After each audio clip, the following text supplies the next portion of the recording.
Hello everybody and welcome back to another episode of my Minecraft map making series. I'm slightly annoyed. I just recorded this entire episode, well not entire episode, but most of it with my microphone muted. After I finished recording, I kind of joked to myself that it would be muted, and I looked at it and surprise surprise it was. I don't know when I muted it, but you don't want to hear about that. We want to jump into what we're going to do in this episode. So it's actually kind of like a blessing in disguise because I recorded the episode in the wrong order. I'm going to show you my new project first of all, which I wasn't sure if I was going to do or not. So in this episode I'll be showing you the new project. I need you guys to leave a comment and let me know if you like the idea and if I should continue with it, because at the moment I'm kind of doubting it. And then we're going to go take a look at Battle Royale because I've got a map full of loads of crazy stuff that I'm going to show you and talk a bit about how I developed that and some mistakes that I made with that project as well. And then last of all in this episode you're going to see a clip that I recorded a long time ago about Gold Rush 1.5 because I actually finished that a long time ago, but I have a big project that kind of ties into that at the moment, so I'm not going to be releasing it anytime soon unfortunately. But anyway, let's talk about this project right here. So this game is the Wither game. The idea is that you have to kill the Wither, and it's in the same way that you do it in survival Minecraft. So it's not like there's an arena or anything. You plop the box, because this is a game in a box concept again. You plop that box into a world, you run a filter, and then it becomes the Wither game challenge. So the idea is to kill the Wither in the best time possible. So Cubehamster made me this timer clock over here that looks really awesome. If you don't know who Cubehamster is, check out his channel, link in the description box. He's been a friend of mine for a long time and he's an amazing redstoner. So he made this for me, and this is an hour timer, so it's got minutes on the right hand side and hour on the left over there. So you have to try and beat the time basically. Like if you play it once and you get a good time, then you could play it again and try and beat that time, or you could try and beat someone else's. You know, you can play this with friends. It's pretty obvious what the concept there is. So the twist that I'm putting on this is that you're going to be able to buy power-ups and things that are going to affect the game and make it slightly different. So if we go over here, if you get a block of lapis, and I'll explain what this is in a moment. If you get a block of lapis and you put it into the machine, because it's going to have an item sorting system, then you will get a permanent upgrade for night vision. If you do iron, you will get speed 1, gold will get you strength 1, and regeneration will get you, diamond block will get you regeneration. And this is clocked if you have a look there. So it runs on a clock, so it means it's slightly slower than the regular effect, and that's scaled for each difficulty level that you can play this at. So there's splash health if you put in, a pot of, what's it called? A health potion. Splash potion of healing if you put in a block of redstone, and if you put in a block of emeralds you will get resistance, which is permanent. So this will be scaled to difficulty as well, as I mentioned. So when you start this you'll be able to pick a difficulty. You can also toggle hardcore mode, and you can toggle hunger mode as well, which is like an extra challenging addition. So you'll always be hungry, you'll always have a starvation effect going on, which could make it actually really challenging, or probably more tedious, but the option is there if you want to do it. So that is basically the general idea. I can't remember if there's any other things, but if you put items into the game it will give you upgrades, and that will help you kill the Wither. There'll also be a looting sword as well. That's what this thing is over here, I do believe. No, that's the basic kit. Okay, so you'll start off with a basic set of items. There'll also be a looting sword system as well, so you can upgrade a sword to get a looting one to make getting the Wither skulls a lot quicker. So if you like the idea, let me know in the comment box down below, because I'm probably not going to continue development of this unless I know people are actually interested in it and they like the idea. Because I had a lot of excitement when I first thought of this idea. I thought it sounded really good, and then I kind of lost that excitement and wasn't so sure. Now it's kind of hard for me to judge what to do or not, because I really like the challenge of creating a game and developing it. However, I wouldn't play this. After I've made this I'm probably not going to play it. It's not my cup of tea, but I think other people would like this challenge, so it's hard for me to judge if this is a good project or not, because I wouldn't play it. But if it's something that I would play, then it's definitely a good sign, because for example Gold Rush and Cube Control and games like that I've already made I absolutely love, so it goes hand in hand with development. Now this thing over here was a little idea that I tried. This is quite interesting for map making. What I did was I wrote down all of the different components on each different lamp, and the repeaters point to other lamps, so things that branch off, like if you have difficulty, then I've written down the different difficulty settings and stuff like that. And so this branches off with all the ideas and all the things that are going to be implemented into the game. And as well as that, under each sign for each different thing, it has a coloured wall block. So I can look at this and figure out what's been built, what needs to be built, and what's what. So you can see we've got a red one over here, and if we go over here, it's colour coded to the different things that I built for the workflow over there. And I've got to say, I didn't think this was the best of ideas, because I found myself constantly jumping between this and that over there, and felt like this actually kind of restricted me a little bit from being creative. But it's just an idea that I thought I would share with you. Maybe if you did this yourself, you would find it useful. Okay, it's time for the second part of this video. Now we're going to move on to Battle Royale, and then after this we'll talk about Gold Rush. That'll be a clip that I recorded a long time ago, but Battle Royale is my most recent project, I think. I think I've done, yeah, I haven't done anything else after that. But I made a decision when doing this to not record it for the map making series, to do a video like this after, and also to give myself a time in which to complete it by. So I set a date, and then I worked to get everything done in that date, and I actually don't like that way of working, but it was definitely good to try it to find out, because if you're a map maker as well, you know, give it a try, set yourself a project that you have to do within a certain time frame, and you might find that it actually motivates you and helps you get it finished. But I found that it kind of got in my way and was very restricting and frustrating to work with. So the end product that I had was a little bit below par for me, really. It worked, but if you tried to break it, you probably could. So you always had to play it with friends. It wasn't really bulletproof. And I think the game itself wasn't very well received, because you needed, like, you know, at least 8 people to play it, which can be really difficult for a lot of people to gather people and, you know, get them all in a team and convince them to play. So not a lot of people actually ended up playing this, and I think my future Game in a Box games, like the Wither one, will just be either multiplayer or single player. But anyway, let's talk about the development of this a little bit. So I started out with some ideas and just, you know, putting down redstone to branch off all the different ideas and figuring out the different things that we need. And as all maps work out, you know, you evolve your ideas as you go along. So here's some of the first stuff that I built, and then slowly evolved into this stuff over here and that stuff off there in the distance. But one of the first things that I want to show you is this thing right here. So I needed a bunch of clocks to control all the different systems inside this, and this is Codecrafted's clock over here. It wasn't quite what I wanted. This is a 5-minute timer, and I actually wanted something a little bit different from that, and I came up with this thing over here. So this is, at the moment, I do believe a 10-second timer, and it's Etho's hopper timer, except I've modified it so that it locks itself out. So if you have a look at this redstone block, when it's on this side, it powers this block here, which has a torch, so you can see that it keeps this bit here powered. So until this receives a signal that turns that off, this bit here, which right on cue comes through, then that doesn't get pushed back over to the other side. And then the output here is a monostable circuit, so you only get a signal from this when that redstone block there gets pushed from that side over to the other, as you'll see there. So then these are the inputs. Basically they go from one side into the other one, so these just kind of work. That one goes for 10 seconds, then it turns on that one while that one resets. And so I needed this to give me an output that could control the players one by one teleporting into the game, which is this bit right here. It's really big and bulky, and as you can imagine we compacted it down as we kept working on this. And I say we because Fennoman helped me out on this, and there's another cool redstone for you. So I think I mentioned Cubehamster earlier in this video. I can't remember if I did now. I'm going to have to go back and watch. So, having recorded this twice today already, I've forgotten if I actually mentioned him. Of course I did, yes, I recorded it a moment ago. So Cubehamster helped me with the timer over there, and Fennoman as well, link in the description box. Another really cool redstoner who is helping me out with this stuff down here. So some of these things are his. He helped me with this system over here.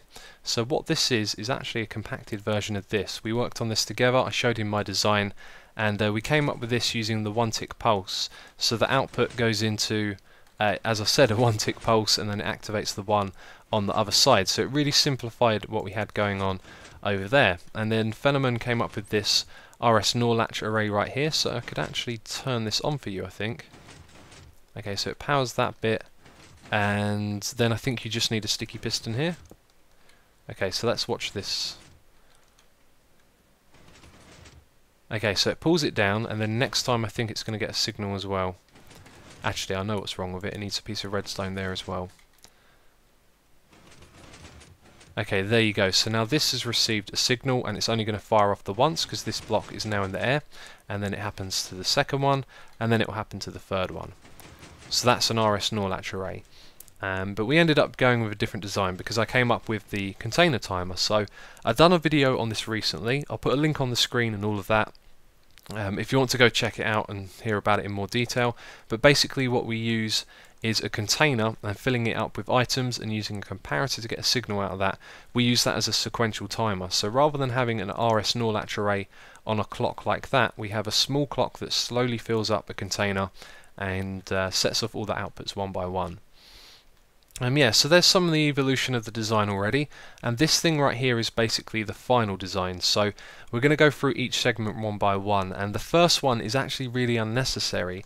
Now, when I was making this, I forgot that players needed random items when teleporting into the game, and so you need to teleport them into a tube, which then teleports them into the game. And I actually could have done this even not knowing about the random items thing, but basically what this does here is it creates a score. Well, the score is already created, but it's called PN, which stands for player number, and so it sets everyone on the map to 0, and then it does random players. It sets them to 1, 2, 3, so it gives them all a unique number to refer to. Now if I had just teleported the players into a tube, and then from the tube they could land on a pressure plate, and I know I can't pronounce tube properly, so but yeah, then that redstone from the pressure plate could then talk to the player who's standing in the tube, and then, you know, teleport them and give them a message, etc. But because I hadn't thought about it like that, and because we were working under the time restraint, it meant when I did figure that out, but that it was too late basically to go back and change the system. So for me, that's another good reason not to work with time restraints. But this thing just teleports players and sends messages to them and the team one by one, and when it gets to the end here, it sets off the timer on the other side, so it goes back around again. Now when we get to this bit over here, we go to two of my favourite systems to develop. This one on the side here took me about 2 or 3 hours to make.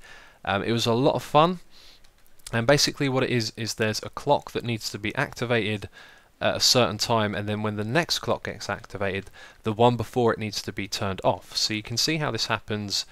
And by the way, this is the system that detects if players are inside the safe zone or not. So all of these command blocks down here, what they're doing is they're checking at different heights within a certain radius. So it goes from 96 all the way down to 16. So there's 32, 80, 64, basically intervals of 16. And if you imagine that they're giant spheres, that basically creates like a big cylinder shape around the map. And when players are inside there, their score for damage up here, damage 0, that will be set to 0, and the set part is very important, but we'll discuss that in a minute.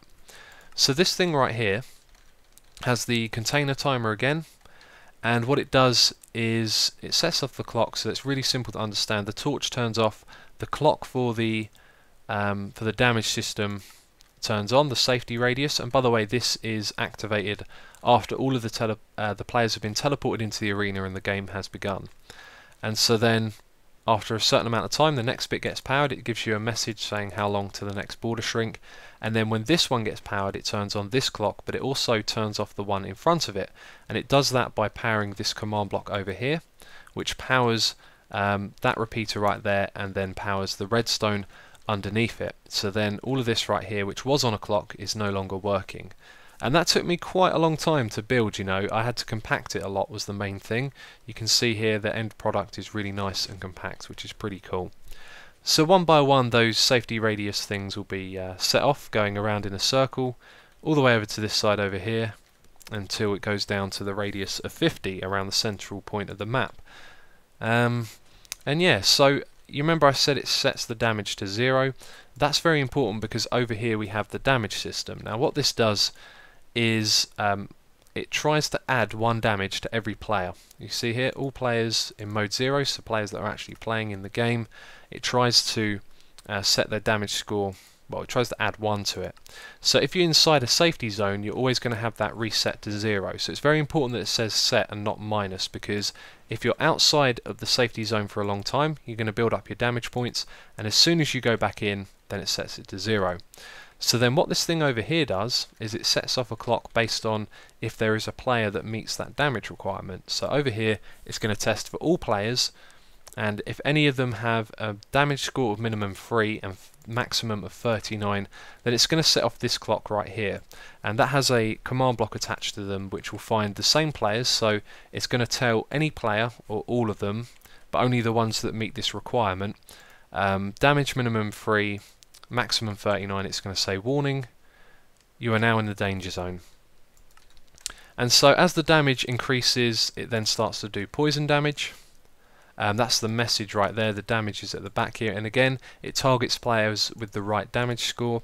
Then it does poison too after a certain amount of time, and then after that it does the wither effect. So if we have a look at the back here, you can see it's going to wither players that have that damage score. And so that is pretty much everything that there is. Because I was working under that time restraint, I didn't put in like an end game system where it would detect that there is one player left, which I could have done. I've just thought of a really easy way to do that as well, because we have the player number system, so I could have made some sort of AND gate that figures out when there's one player left. But anyway, let's fly over here next, and I'll show you what it looks like when it's inside the box. Man, they're going to make a lot of noise, aren't they? I'm going to turn the volume all the way down. Okay, so this is what it looks like inside the box. As I said earlier, you know, it's quite easy to break because of the time restraints that I had. I couldn't really make bulletproof systems. If you spam the button, then you can break it. And what's really cool about this whole game in a box thing is you can see here we have a sign that says box, and this is just for this little room right here. So when you run the filter, it sets the command blocks that are pointing to that area to that coordinate, and it removes the sign as well, which is really handy. So it's a simple case of importing, then running a filter, and then the map is ready to play. But this is actually one of the early prototypes when I was testing, and so on the final one some things would have been changed, like this for example, because this was a nightmare when testing. When you press the button and move that block to there, you're not going to power this piston, and that piston has to come back and stop this clock by powering this item hopper. So that really wound me up when I was testing. That was a quick fix for the spamming the button problem, and I didn't really think about it enough. And I think the only other thing that I have to show you here is the map loading system. So it comes all the way over here. It sets off this timer by pulling this redstone block up, which is just a really simple little way to do that. And then the hopper here fills up slowly, and it sets off these one by one, which teleport the player in game mode 1 around the map, which then causes it to load. Okay, so if you can't tell, my voice is hurting a lot because I've just recorded this episode twice and now I'm getting quite croaky. But this next clip was recorded quite some time ago.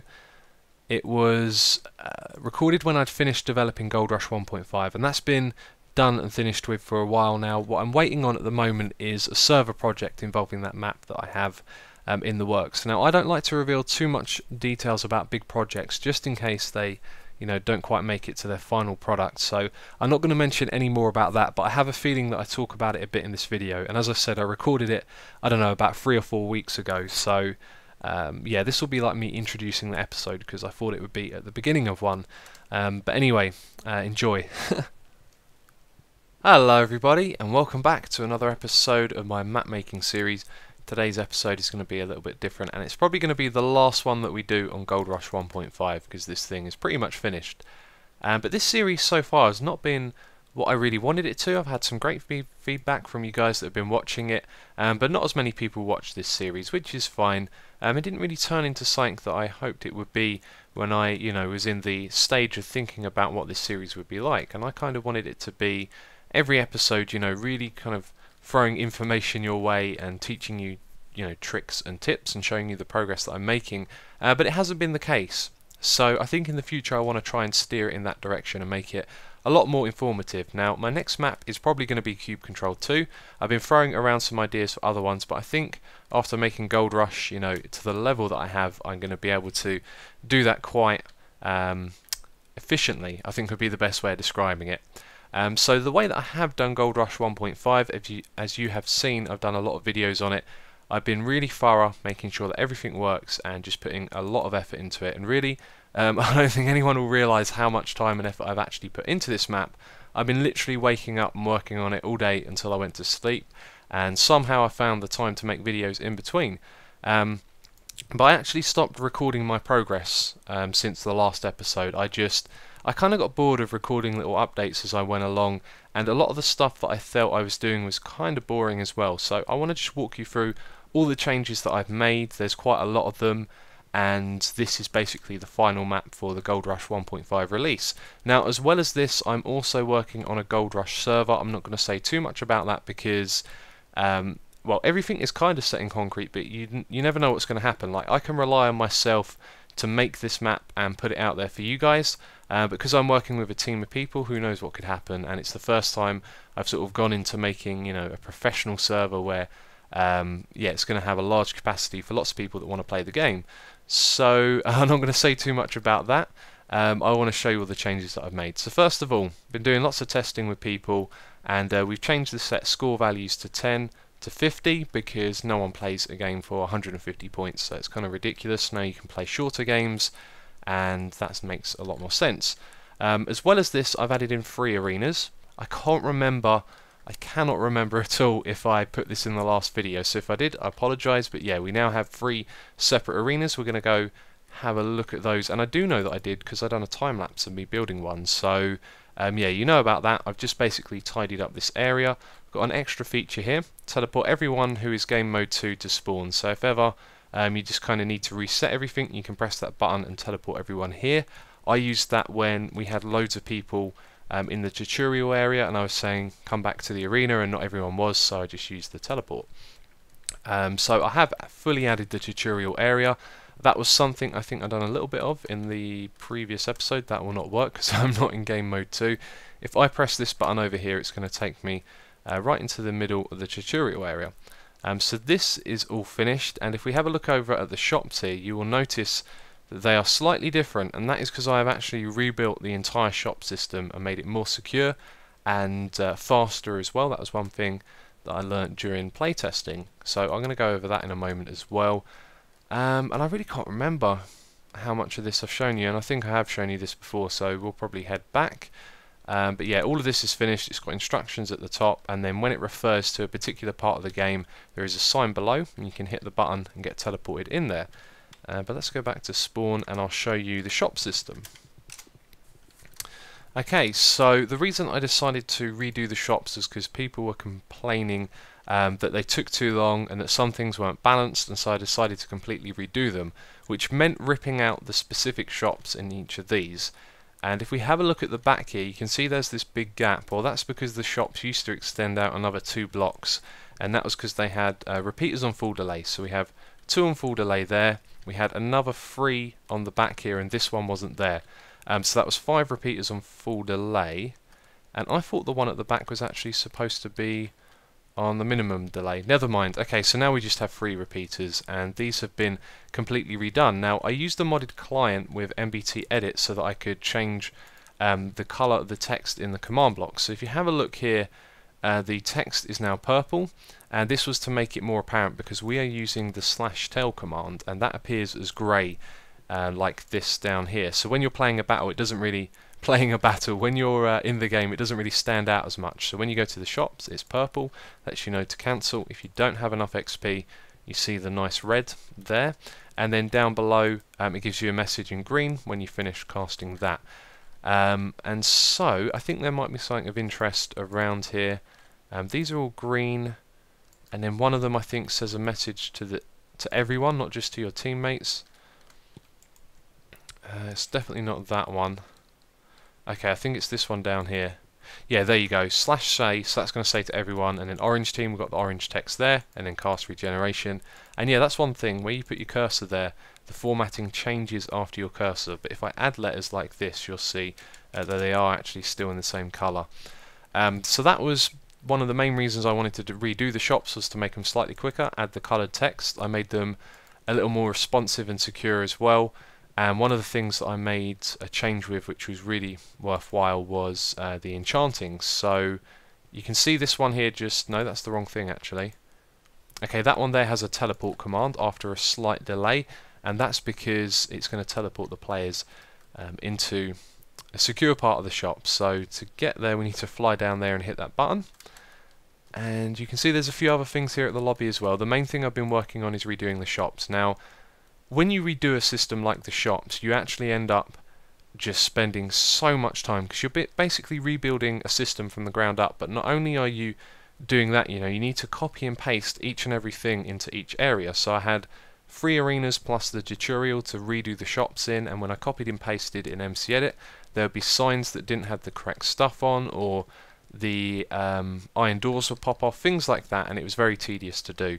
So, top tip, when you're making a map, it's probably best to try and get everything, as final as possible before you start building it and going into the testing stage, because I had to redo this and it took a long time.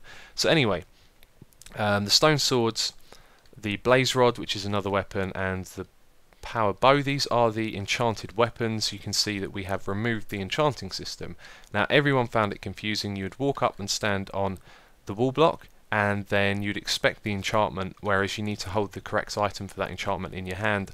And so that caused a lot of confusion and problems, and I decided to remove that and just add these weapons here. They've also been balanced due to some other tricks and things that people found. For example, when you brought a stone sword, what you would get is 3 of them, because they would run out quite quickly, and then people were enchanting them and giving them to their teammates, which made the enchantments very overpowered. So now you just get 1 sword of sharpness and unbreaking 3 on it, which takes care of having 3 swords, and yeah, you just get 1 of them. So you actually get teleported into this little tube here. You can see we've got stacks of the different items, and as soon as they go in there, there is a 4-tick delay to teleport them out.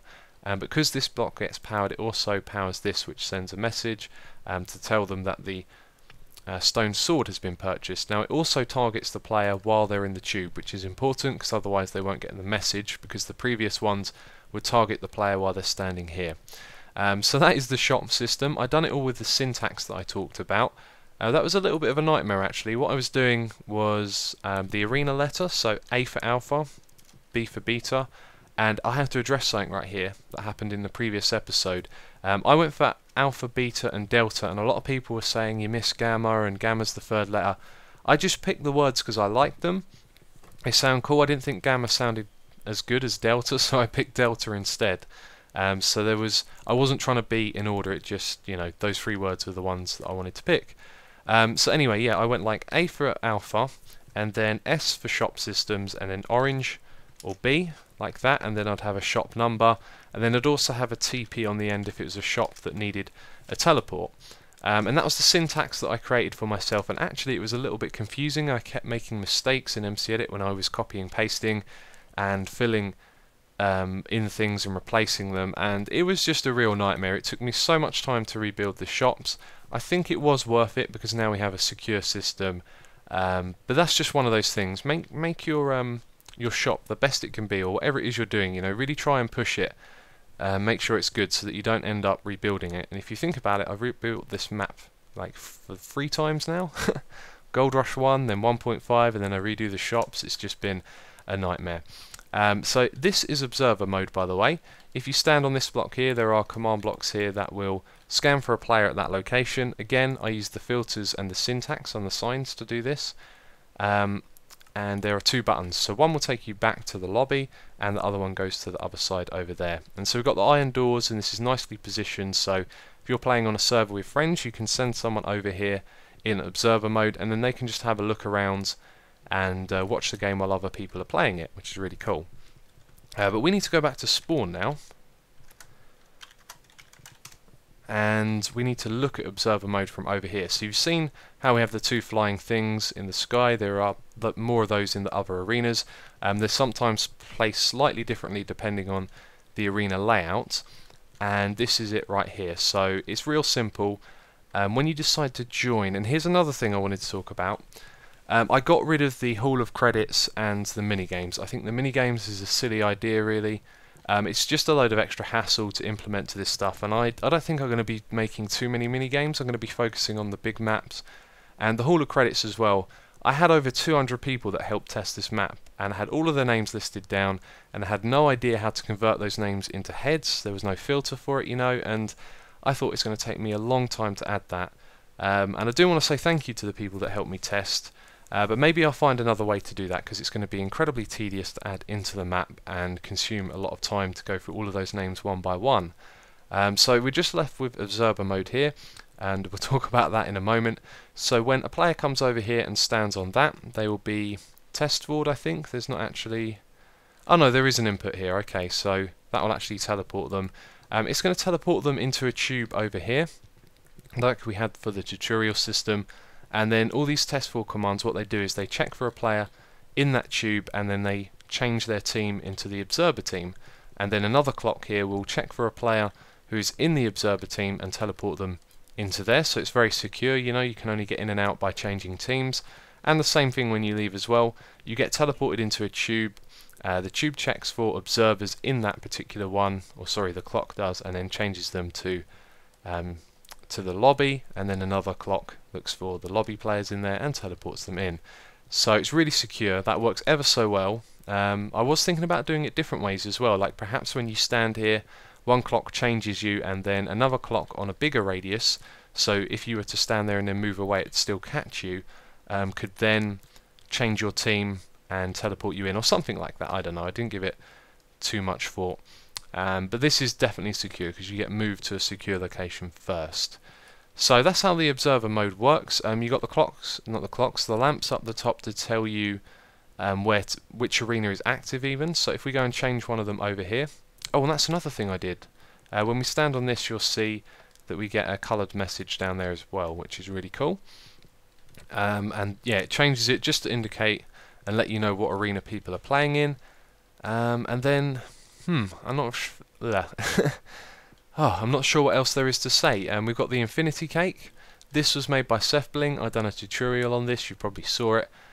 So I won't go into too much detail about that, but that has been added to the arena, so people who are running around and losing hunger can just eat some Infinity Cake and they won't get any items in their inventory. And so we've got another one inside each of the team areas as well. And that is pretty much it. That is the final product for Gold Rush 1.5, and yet again another thing I added indicators for arena you're going to be playing in, and also how much gold is required to win. And so I can't really think of anything else that I've forgotten about. This is now the final version of Gold Rush 1.5. It will be coming out within the week. I plan to release this episode sometime midweek, and I'm just going to leave it for now. There might be something else that I want to add, but otherwise that will probably be it for this episode.